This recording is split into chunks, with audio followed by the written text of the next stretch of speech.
Assalomu alaykum. Hurmatli tomoshabinlar. Bugun juda muhim mavzuni gaplashamiz.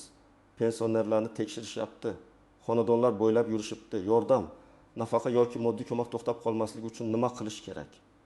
Bu ma'lumot har bir pensionerga, ota-onasiga qarayotgan farzandlarga, yolg'iz yashayotgan keksalarga va ijtimoiy yordam olayotgan oilalarga bevosita tegishli. Chunki bitta noto'g'ri tushuntirilgan holat. Bitta yetishmagan hujjat yoki bitta vaqtida berilmagan ma'lumot sabab odam o'ziga tegishli yordamdan vaqtincha mahrum bo'lib qolishi mumkin. Men bu videoda sizga oddiy, tushunarli tilda tushuntiraman. Tekshiruv nima uchun bo'lyapti? Kimlar xavotir olishi kerak? Kimlar xavotir olmasligi kerak? Xonadoningizga mas'ullar kelganda qanday muomala qilish kerak? Qaysi hujjatlarni tayyorlab qo'yish kerak va yordamni yo'qotmaslik uchun aniq qadamlar qanday bo'ladi? Videoni oxirigacha ko'ring, chunki eng ko'p muammo aynan mayda ko'ringan nuqtalarda chiqadi. Hozirning o'zida kanalga obuna bo'ling, videoga like bosing. Shunda bu muhim ma'lumot boshqa pensioner va oilalarga ham yetib boradi. Avvalgi tartibda ko'pchilik shunday tushunardi. 1 marta pensiya tayinlandi yoki yordam ro'yxatga kiritildi. Keyin u avtomatik davom etaveradi. Ya'ni odam men hujjat topshirganman, menga berishyapti, demak hammasi joyida deb o'ylardi. Lekin hozir ko'plab ijtimoiy to'lovlar, moddiy yordamlar, bolalar nafaqasi, kam ta'minlangan oilalarga yordam, yakka yolg'iz keksalarga ko'mak, parishga muhtoj shaxslarga xizmatlar va ayrim qo'shimcha imtiyozlar muntazam ravishda qayta o'rganilishi mumkin. Nima o'zgardi? Eng katta o'zgarish shuki, davlat ijtimoiy yordamni haqiqatan ehtiyojmand odamga yetkazish uchun ma'lumotlarni tekshirishni kuchaytiryapti. Bu faqat odamlarni jazolash uchun qilinmaydi. Maqsad shuki, bir tomonda yordamga muhtoj pensioner qolib ketmasin, ikkinchi tomonda esa sharoiti yaxshilangan, daromadi oshgan yoki yashash holati o'zgargan odam eski ma'lumot bilan yordam olib yurmasin. Hozir tekshiruvlar bir necha yo'l bilan bo'lishi mumkin. Birinchisi elektron ma'lumotlar orqali pensiya, ish haqi, soliq, mulk, avtomobil, bankdagi ayrim rasmiy ma'lumotlar, doimiy ro'yxat. Oila tarkibi kabi ma'lumotlar bazalaridan solishtiriladi. Ikkinchisi mahalla yoki ijtimoiy xodimlar orqali ular xonadonga borib, haqiqatda kim yashayapti, keksaga kim qarayapti, yordamga ehtiyoj bormi, yashash sharoiti qanday, daromad manbalari bormi, shularni o'rganishi mumkin. Uchinchisi fuqarolarning murojaati yoki shikoyati asosida tekshiruv bo'lishi mumkin. Masalan, kimdir falonchi aslida yolg'iz emas, farzandlari bilan yashaydi yoki falon oilaning daromadi bor, lekin yordam oladi deb murojaat qilgan bo'lishi mumkin. Bu yerda eng muhim gap tekshiruv keldi degan darhol yordam to'xtaydi degan emas. Lekin tekshiruv vaqtida siz o'z holatingizni to'g'ri tushuntira olmasangiz, kerakli hujjatni ko'rsata olmasangiz yoki ma'lumotlar bir-biriga mos kelmasa, to'lov vaqtincha to'xtashi, qayta ko'rib chiqilishi yoki qo'shimcha hujjat talab qilinishi mumkin. Men birinchi navbatda shuni aytaman. Agar siz haqiqatan ham pensiya yoshida bo'lsangiz, pensiyangiz qonuniy tayinlangan bo'lsa, oila tarkibingiz va daromadingiz haqida yolg'on ma'lumot bermagan bo'lsangiz, xavotirga tushmang. Oddiy pensiya, ya'ni yoshga doir pensiya, nogironlik pensiyasi yoki boquvchisining yo'qotganlik pensiyasi qonuniy asosda tayinlangan bo'lsa, xonadonga kelib ko'rishning o'zi uni bekor qilish uchun sabab bo'la olmaydi. Pensiya bu odamning mehnat staji badallari, qonundagi huquq asosida beriladigan to'lov. Uni shunchaki uyingiz yaxshi ekan deb to'xtatib qo'yishmaydi. Lekin ijtimoiy yordamlar boshqa masala.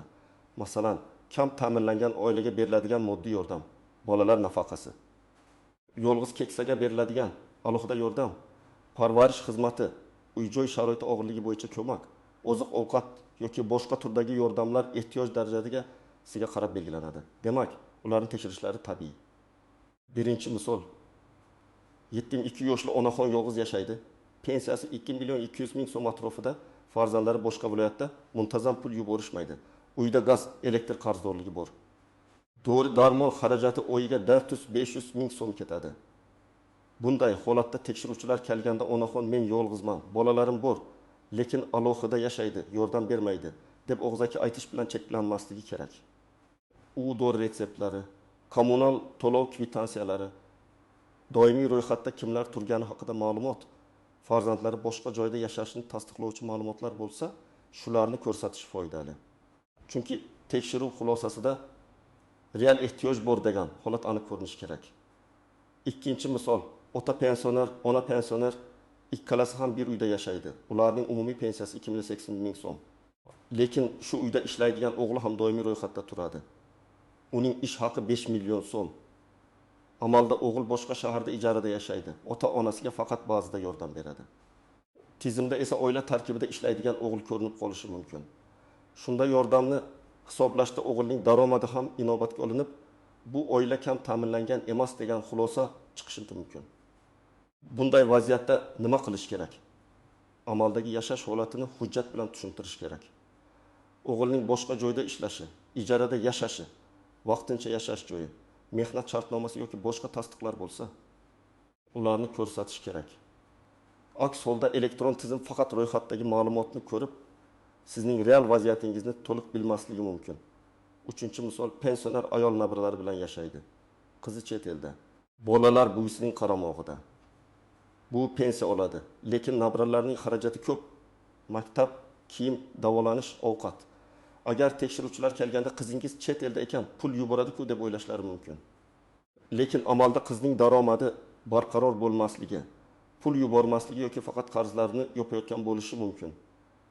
Bunday holatda pul o'tkazmalari bor yo'qligi, bolalarning haqiqatda kim bilan yashashi, onaning qaramog'i masalasi, maktab ma'lumotnomalari, tibbiy hujjatlar muhim bo'ladi.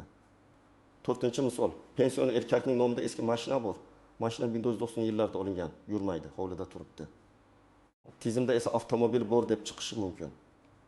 Ayrim yordam turlarida mulk yoki transport mavjudligi ehtiyoj darajasini baholashda ta'sir qilishi mumkin. Shunda odam bu mashina boylik emas, ishlamaydi deb aytishi kerak. Kerak bo'lsa texnik holati, foydalanilmayotgani, sotilmayotgani, qiymati pastligini tushuntirish kerak. Agar mashina allaqachon sotilgan bo'lsa, lekin hujjatda hali nomingizda turgan bo'lsa, bu juda katta muammo. Chunki tizim sizni transport egasi deb ko'rsatadi. Demak, hujjatlarni vaqtida rasmiylashtirish shart. 5-misol, keksaga parvarish bo'yicha yordam ajratilgan, lekin tekshiruvchilar kelganda pensioner uyda yo'q. Qo'shnilar bu odam ko'pincha qizining uyida bo'ladi, deyishi mumkin. Shunda xulosa doimiy parvarishga muhtoj emas yoki bu yerda yashamaydi deb noto'g'ri chiqishi ehtimoli bor. Aslida esa u davolanish uchun qizining uyida vaqtincha turgan bo'lishi mumkin. Bunday vaziyatlarda oldindan mahallani xabardor qilish, tibbiy ko'rik yoki davolanishga ketgan bo'lsa, hujjat saqlash kerak. Kimlar ko'proq e'tiborli bo'lishi kerak? Birinchidan, ijtimoiy yordam olayotgan pensionerlar. Ikkinchidan, farzandlari bilan ro'yxatda turgan, lekin amalda alohida yashaydigan keksalar. Uchinchidan, nomida uy, yer, mashina, do'kon, firma, dehqon xo'jaligi yoki boshqa mulk ko'rinadiganlar. 4-dan, bank kartasiga boshqa odamlarning pullari tez-tez tushadiganlar. Masalan, farzandingiz sizning kartangizdan foydalanib o'z savdo pullarini o'tkazsa, tizim yoki tekshiruv buni sizning daromadingiz deb noto'g'ri tushunishi mumkin. 5-dan, yaqinda oilaviy holati o'zgarganlar, farzandi ishga kirgan, kimdir ko'chib kelgan, kimdir vafot etgan, nogironlik guruhi o'zgargan. Pensiya miqdori oshgan yoki qo'shimcha daromad paydo bo'lgan. Kimlar kamroq xavotir olishi mumkin? Faqat qonuniy pensiyasini olayotgan, qo'shimcha ehtiyojga asoslangan yordam olmayotgan, hujjatlari joyida bo'lgan pensionerlar. Lekin baribir men bunday odamlarga ham hujjatlarni tartibli saqlashni maslahat beraman. Chunki ertaga biror yordamga murojaat qilmoqchi bo'lsangiz, sizdan aynan shu ma'lumotlar so'raladi. Endi eng muhim nozik joylarga o'tamiz. Birinchi tuzoq, doimiy ro'yxat bilan amaldagi yashash joyi bir xil emasligi. Ko'p oilalarda farzandlar ota-onasining uyida ro'yxatda turadi, lekin o'zi boshqa shaharda ishlaydi. Ba'zan kelin nabira, kuyov ham ro'yxatda qolib ketadi. Yordam hisoblanganda esa tizim xonadonda shuncha odam bor, shuncha daromad bor deb baholashi mumkin. Siz u bu yerda yashamaydi desangiz ham buni tasdiqlash kerak bo'ladi. Shuning uchun ro'yxat masalasini yengil qabul qilmang. Agar kimdir yillar davomida siz bilan yashamayotgan bo'lsa, uning ro'yxati va real yashash holatini tartibga keltirish kerak. Ikkinchi tuzoq, kartaga tushgan pul. Hozir ko'pchilik pensionerlarning bank kartasi bor. Ba'zan farzandlar, ona kartangizga pul tushirib turaman, ota shu kartadan foydalanib turay deydi. Agar kartaga har oy 3 million, 5 million, 10 million so'm aylanma tushib tursa, tekshiruv vaqtida bu savol tug'dirishi mumkin. hamma tushum ham daromad degani emas. Kimdir qarz qaytargan bo'lishi mumkin. Kimdir davolanish uchun yig'ilgan pulni o'tkazgan bo'lishi mumkin. Lekin siz buni tushuntira olishingiz kerak. Eng yaxshi yo'l pensionerning kartasini boshqa odamning biznesi yoki savdo aylanmasi uchun ishlatmaslik. Chunki keyin bu mening pulim emas deb isbotlash qiyin bo'lib qoladi. 3-tuzoq. Nomingizdagi mulk. Ba'zan pensionerning nomida eski hovli bor, lekin u hovlida ukasi yashaydi. Ba'zan yer maydoni bor, lekin undan daromad olinmaydi. Ba'zan mashina bor, lekin boshqa odam haydaydi. Rasmiy hujjatda kimning nomida bo'lsa, avvalo o'sha odam egasi hisoblanadi. Ijtimoiy yordamda mulk holati ahamiyatli bo'lishi mumkin. Shuning uchun mulkni rasmiylashtirish, hadya oldi sotdi, meros masalalarini cho'zib yurmaslik kerak. 4-nozik jihat, farzandlarim bor, demak menga yordam berishmaydi degan tushuncha noto'g'ri. Aksincha, ayrim hollarda mas'ullar farzandlari bor ekan, yordam berish kerak deb qarashi mumkin. Lekin hayotda farzand borligi doimiy yordam bor degani emas. Farzandning o'zi ishsiz bo'lishi, nogiron farzandi bo'lishi, boshqa oilani boqishi, chet elda og'ir sharoitda ishlashi yoki ota-onasi bilan aloqasi uzilgan bo'lishi mumkin. Shu sababli bunday vaziyatni hujjat va tushuntirish bilan ko'rsatish kerak. Masalan, farzandning ishsizligi, nogironligi, aliment to'lashi, boshqa manzilda yashashi haqida ma'lumotlar yordam beradi. 5-nozik jihat. Tekshiruvchilarga qo'pollik qilish yoki ularni uyga kiritmaslik. Men tushunaman, keksa odam qo'rqishi mumkin. Nega keldingiz? Yordamini olib qo'yasizmi deb asabiylashishi mumkin. Lekin tekshiruvni to'liq rad etish ko'p hollarda sizning foydangizga ishlamaydi. Chunki mas'ul odam xonadon sharoitini ko'rmasa, ma'lumot tasdiqlanmadi degan xulosa berishi mumkin. Biroq bu degani har qanday odamni uyga kiritaverish kerak degani emas. Avvalo kimligini so'rang, xizmat guvohnomasini ko'ring, qaysi tashkilotdan kelganini tekshiruv maqsadini so'rang. Mahalla raisi, hokim yordamchisi, ijtimoiy xodim, pensiya bo'limi yoki boshqa vakolatli tashkilot vakili ekanini aniqlang. Agar shubha bo'lsa, mahallaga telefon qiling, haqiqatan siz yubordingizmi deb so'rang. Ayniqsa pul so'rasa, karta raqami va SMS kod so'rasa. Bu firibgarlik bo'lishi mumkin. Hech kimga SMS kod, plastik karta pin kodi, bank ilovasi parolini bermang. 6-nozik jihat, og'zaki gapning o'zi yetmaydi. Ko'pchilik mahalladagilar meni biladi-ku deydi. Ha, bilishi mumkin. Lekin xulosa yozilganda hujjat, dalil, ma'lumot kerak bo'ladi. Masalan, dori xarajatlar bor desangiz, retsept yoki chek saqlang. Nogironlik bo'lsa, tibbiy ma'lumotnoma. Farzand alohida yashasa, ro'yxat yoki ijara haqida ma'lumot. Kommunal qarz bo'lsa, kvitansiya. Uy ta'mir talab bo'lsa, suratga olib qo'yish ham foydali. Har bir gapni tasdiqlaydigan oddiy dalil bo'lsa, sizning holatingiz aniqroq ko'rinadi. 7-nozik jihat, yordam to'xtasa. Bu oxirgi qaror degani emas. Ba'zan to'lov vaqtincha to'xtatiladi. Chunki ma'lumot yangilanmagan bo'ladi. Ba'zan qo'shimcha hujjat so'raladi, ba'zan tizimda xatolik chiqadi. Bunday paytda odamlar bo'ldi. Mendan olib qo'yishdi deb uyda o'tirib qolishadi. Bu noto'g'ri. Siz albatta yozma ravishda sababini so'rashingiz kerak. Og'zaki sizga chiqmaydi degan javob bilan cheklanib qolmang. Qaysi asos bilan qaysi ma'lumot sabab, qaysi hujjat yetishmayapti, shuni aniqlang. Endi aniq qadamlarni aytaman. 1-qadam. Hujjatlaringizni tartibga keltiring. Alohida papka qiling. Unda pasport yoki ID karta nusxasi, pensiya guvohnomasi yoki pensiya haqidagi ma'lumot, nogironlik bo'lsa tibbiy ijtimoiy ekspertiza hujjatlari, oila tarkibi haqida ma'lumot, doimiy ro'yxatdagi shaxslar ro'yxati, kommunal to'lov kvitansiyalari, dori-darmon retseptlari va cheklari, bankdan pensiya tushumlari haqida ma'lumot, mulk hujjatlari bo'lsin. Agar siz ijtimoiy yordam olayotgan bo'lsangiz, yordam tayinlanganligi haqida qaror yoki SMS xabarnomalarini ham saqlang. 2-qadam, oila tarkibini tekshiring. Sizning uyingizda kimlar ro'yxatda turibdi? Ular haqiqatda yashaydimi? Daromadi bormi? Agar farzandingiz boshqa joyda yashasa, buni tartibga keltiring. Mahallaga borib maslahat oling. Migratsiya va ro'yxatga olish bo'yicha tegishli idoralardan aniqlashtiring. Chunki ko'p muammolar aynan uyda yashamaydigan, lekin ro'yxatda turgan odam sabab chiqadi. 3-qadam, bank kartangizni ehtiyot qiling. Kartangizga faqat o'zingizning pensiyangiz, yordam pulingiz va shaxsiy mablag'laringiz tushgani yaxshi. Farzandlaringiz yoki tanishlaringizning savdo pullari katta qarz oldi beriladi. Boshqa odamlarning aylanmalarini kartangizdan o'tkazmang. Agar oldin shunday bo'lgan bo'lsa, keyinchalik tekshiruvda tushuntirishga tayyor bo'ling. Kim o'tkazgan, nima uchun o'tkazgan. Bu daromad emasligini ko'rsatadigan yozishmalar yoki tilxatlar bo'lsa, saqlang. 4-qadam, xonadonga tekshiruvchilar kelsa, to'g'ri muomala qiling. Avvalo salomlashing, kimligini so'rang, guvohnomasini ko'ring. Qaysi yordam bo'yicha tekshiruv, qaysi tashkilotdan keldingiz, xulosa yoziladimi deb so'rang. Agar savollar berishsa aniq javob bering. Yolg'on gapirmang, lekin o'zingizga zarar bo'ladigan darajada chalkash ham gapirmang. Masalan, bolalarim yordam beradi desangiz, ular sizni to'liq ta'minlaydi deb tushunishlari mumkin. To'g'ri ifoda qiling. Ba'zida biz 200 ming so'm beradi, lekin doimiy emas, asosiy xarajatlarim pensiyamdan deb ayting. Yoki qizim chet elda desangiz, muntazam pul yuboradimi degan savolga real javob bering. 5-qadam, tekshiruv natijasini bilib oling. Agar sizdan hujjat so'rashsa, qachongacha olib kelish kerakligini yozib oling. Kimga topshirish kerak, qaysi xona, qaysi telefon raqam, qaysi tashkilot, buni aniqlang.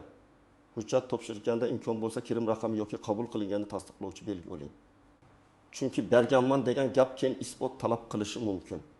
6-qadam, yordam to'xtagan bo'lsa darhol sababini so'rang. Mahallaga, tuman ijtimoiy himoya bo'limiga, pensiya jamg'armasi bo'limiga yoki tegishli tashkilotga murojaat qiling. Murojaatni yozma qiling. Matni oddiy bo'lishi mumkin. Menga tayinlangan ijtimoiy yordam yoki to'lov falon oydan to'xtatilgan. To'xtatilish sababini yozma ravishda ma'lum qilishingizni, agar hujjat yetishmasa ro'yxatini berishingizni so'rayman. Shu tarzda yozsangiz sizga aniq javob berishlari kerak bo'ladi. 7-qadam, agar xulosa noto'g'ri bo'lsa, e'tiroz bildiring. Masalan, xulosada farzandi bilan birga yashaydi deb yozilgan, aslida farzand boshqa viloyatda. Yoki daromadi bor deyilgan, aslida kartaga tushgan pul qarz bo'lgan. Yoki uy sharoiti yaxshi deyilgan. Aslida uyning bir qismi yashashga yaroqsiz. Bunday paytda dalillarni yig'ing. Ro'yxat ma'lumoti, ish joyidan ma'lumot, ijara shartnomasi, tibbiy hujjat, suratlar, qo'shnilar yoki mahalla tasdig'i, bank izohi. Keyin qayta ko'rib chiqishni so'rab murojaat qiling. 8-qadam, pensionerning o'zi yura olmasa, farzandi yoki ishonchli vakil yordam bersin. Lekin vakillik masalasini ham to'g'ri qiling. Ba'zi hujjatlar uchun ishonchnoma kerak bo'lishi mumkin. Agar ota-onangiz keksaygan bo'lsa, ularning hujjatlarini siz tartibga keltirib bering. Ko'p keksalar qaysi idoraga borishni, qaysi ariza yozishni bilmaydi. Farzandlar pensiya tushyapti-ku deb e'tiborsiz bo'lmasligi kerak. Ayniqsa yolg'iz yashaydigan ota-onaning uyiga tekshiruv kelgan bo'lsa, albatta qiziqib ko'ring. 9-qadam, firibgarlardan ehtiyot bo'ling. Hozir yordamni saqlab qolib beraman, ro'yxatga kiritib beraman, tekshiruvdan o'tkazib beraman deb pul so'raydiganlar uchrashi mumkin. Rasmiy to'lovlar, arizalar, tekshiruvlar qonuniy tartibda bo'ladi. Kimdir menga 300 ming so'm bering, yordamni olib bermayman desa, ishonmang. SMS kod, bank karta ma'lumotlari, parol so'rasa umuman bermang. Rasmiy idoralar sizdan bunday maxfiy kodlarni so'ramaydi. 10-qadam. O'z holatingizni oldindan yangilab boring. Oilada o'zgarish bo'lsa, ya'ni kimdir ishga kirsa, kimdir ko'chib kelsa, kimdir vafot etsa, nogironlik guruhi o'zgarsa, pensioner boshqa manzilga ko'chsa, buni tegishli idoralarga vaqtida bildiring. Chunki keyin nega yashirdingiz degan savol paydo bo'lishi mumkin. Ma'lumotni yashirish yordamni qaytarib undirishgacha olib borishi ehtimoli bor. Ya'ni siz bir necha oy yordam olib yurgan bo'lsangiz, keyin sizga siz aslida bu davrda haqli bo'lmagan ekansiz deyishsa, ortiqcha to'langan pulni qaytarish masalasi chiqishi mumkin. Shuning uchun ochiq va tartibli bo'lish eng xavfsiz yo'l. Yana bir muhim maslahat, tekshiruv paytida o'z ehtiyojingizni to'liq ayting. Ko'p keksalar uyaladi. Mayli boshqalar olsin, men chidayman deydi. Lekin siz to'g'ri ololmayotgan bo'lsangiz, ovqatga qiynalayotgan bo'lsangiz, isitish, elektr, gaz, kiyim, davolanish xarajatlari og'ir bo'lsa, buni aytish kerak. Ijtimoiy yordam aynan shunday holatlar uchun kerak. Mas'ul odam sizning ahvolingizni ko'rishi va tushunishi uchun real vaziyatni yashirmang. Shu bilan birga yordam olish uchun holatni bo'rttirib ko'rsatish ham noto'g'ri. Masalan, hech kimim yo'q deb aytib, aslida farzandlaringiz siz bilan yashasa va daromad qilsa, bu keyin muammo tug'diradi. Yoki daromadim yo'q deb aytib, ijara puli olayotgan bo'lsangiz, bu aniqlansa ishonch yo'qoladi. Eng to'g'ri yo'l, borini boricha aytish. lekin har bir xarajat va ehtiyojni aniq tushuntirish. Agar sizning holatingiz murakkab bo'lsa, masalan bir uyda bir necha oila yashasa, kimning daromadi kimga tegishli ekani aralash bo'lsa, bolalar boshqa joyda o'qisasa, qarzlar bo'lsa, davolanish xarajatlari katta bo'lsa, oddiy arizada hammasini batafsil yozing. Men falon manzilda yashayman, pensiyam falon so'm. Oyga dori darmon uchun taxminan falon so'm ketadi. Uyda ro'yxatda falonchilar turadi. Lekin amalda falonchi boshqa manzilda yashaydi. Farzandlarining yordami doimiy emas. Shu sababli holatlarni qayta o'rganib, yordamni davom ettirishni so'rayman. Mana shunday aniq yozilgan murojaat ko'p tushunmovchilikni bartaraf qiladi. Hurmatli tomoshabinlar, xonadonlar bo'ylab tekshiruv yurishi vahima qilish uchun emas, lekin beparvo qarash uchun ham emas. Agar hujjatlaringiz joyida bo'lsa, oila tarkibi to'g'ri ko'rsatilgan bo'lsa, kartangizdan begona pullar aylanmasa, real holatingizni aniq tushuntirsangiz, yordamni yo'qotmaslik imkoniyati ancha yuqori bo'ladi. Eng muhimi, og'zaki gap bilan cheklanib qolmang. Har bir muhim holatni hujjat bilan tasdiqlashga harakat qiling. Tekshiruvchilar kelganda kimligini aniqlang. Savollarga to'g'ri javob bering. Kerakli hujjatlarni vaqtida topshiring. Agar yordam to'xtasa, sababini yozma so'rang va noto'g'ri xulosa bo'lsa, dalillar bilan e'tiroz bildiring. Sizlardan iltimos, izohlarda yozing. Sizning mahallangizda ham pensionerlarni yoki ijtimoiy yordam oladigan oilalarni tekshirishyaptimi? Xonadoningizga kelishdimi? Qanday savollar berishdi? Tajribangiz boshqalarga foydali bo'lishi mumkin. Videoga like bosing, kanalga obuna bo'ling va bu videoni ota-onangizga, qo'shnilaringizga, pensioner tanishlaringizga yuboring. Chunki bitta to'g'ri maslahat kimningdir yordam puli to'xtab qolishining oldini olishi mumkin.